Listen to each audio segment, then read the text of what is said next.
Hello, class. How are you doing today? Once again, here we are for another video lesson. I hope these video lessons are helping you, and I hope you are enjoying them.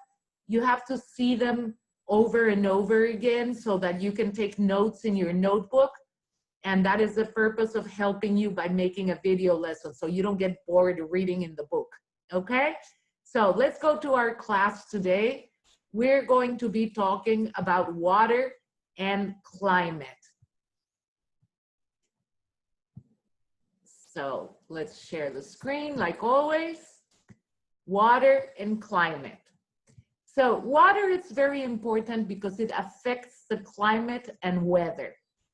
Remember that climate, we studied this before. So remember that climate, it's the average weather of a place over many years.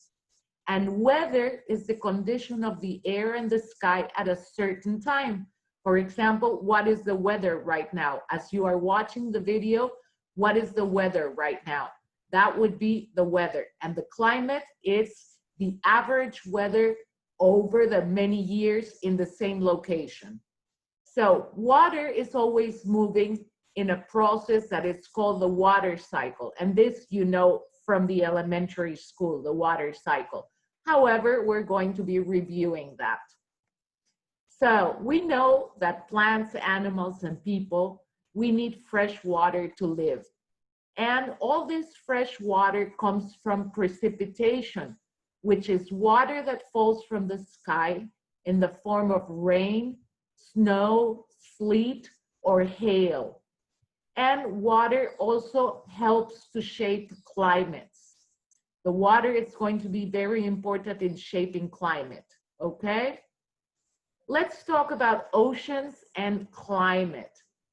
Oceans and other bodies of water like rivers and lakes on the Earth's surface, they help to spread the Earth's heat and shape the climates.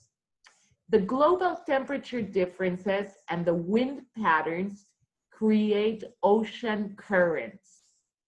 The ocean currents move across great distances, and they move warm water from the tropics toward the poles, and they also move cool water from the poles towards the tropic. Let's look at this next picture.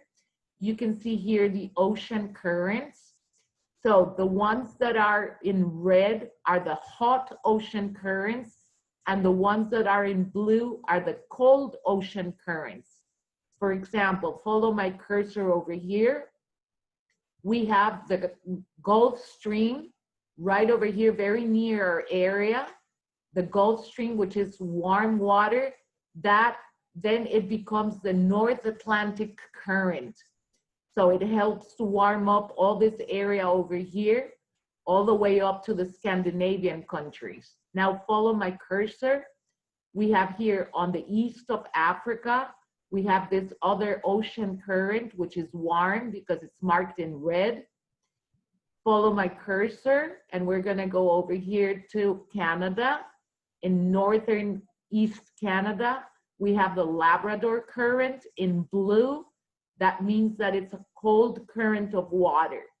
So this is the map of the ocean currents, okay? Remember that the ocean currents, they cover a very long distance. So warm water warms the air, and cool water cools the air. So bodies of water like oceans, lakes, and rivers affect the climate in other ways too. Water takes longer to heat or cool than the land. As air and land heat up in the summer, the water remains cooler. Wind that blows over the cool water helps to cool the land nearby. So in summer, the areas near an ocean or a lake will be cooler than inland. And in the winter, the water remains warmer than the land. So in winter, the areas that are near oceans, lakes, or rivers are warmer than the inland areas. In the Atlantic Ocean, the Gulf Stream that we were just looking at it a minute ago, it's a warm current that travels northeast from the tropics. Follow my cursor and you can see it over here. It starts here inside the Caribbean Sea and the Gulf of Mexico. That's why it's called the Gulf Stream. And it goes, look how long it goes. It goes all across the Atlantic Ocean, and then it meets with the North Atlantic Current, and it goes all the way over here to the north of West Europe, all the way up to the Scandinavian countries. So that warm water from the Gulf Stream helps to give Western Europe a milder climate than other regions that are in the same latitude. We can see here, we have England, Ireland, France, and we can see a little tip of Norway over here.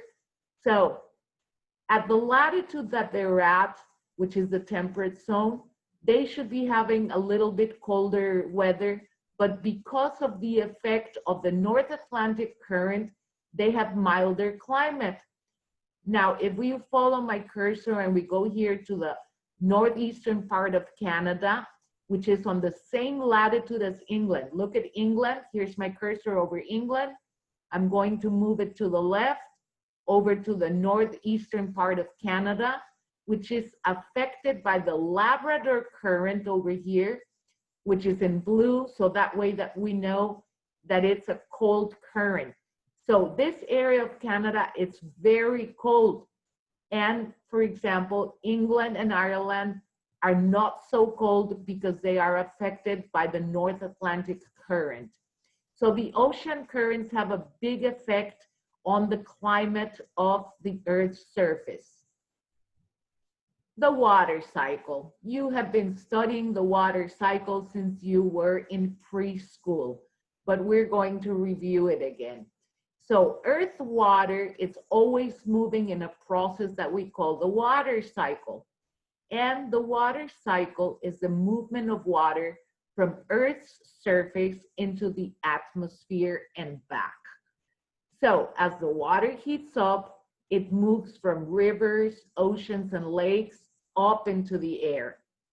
As it cools, it falls back to Earth's surface and flows back to rivers, oceans, and lakes. So the water cycle includes precipitation, which is rain, hail, or snow, and evaporation. And evaporation is the process in which a liquid changes to gas.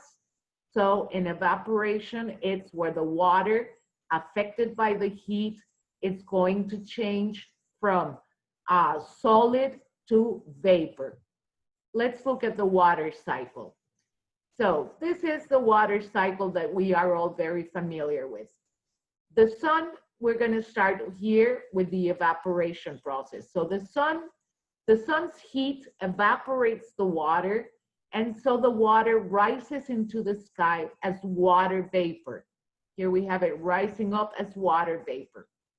Once it's in the form of water vapor up in the atmosphere, the water vapor condenses to form clouds that are made up of little drops of water. And then what is going to happen as the clouds and the moist air rise, they cool. Once they cool, they become larger droplets of water and they fall to the ground as rain, snow, or hail. That is called precipitation. And then the water seeps into the ground or runs into streams. It then flows to the lake, ocean, or river, or it just evaporates. So we have the cycle. It's evaporation, condensation, precipitation, and collection. And then this is just a review because like I was saying before, we know the cycle of water ever since we were very little kids, okay? So I will see you guys on our next class. Have a very good day.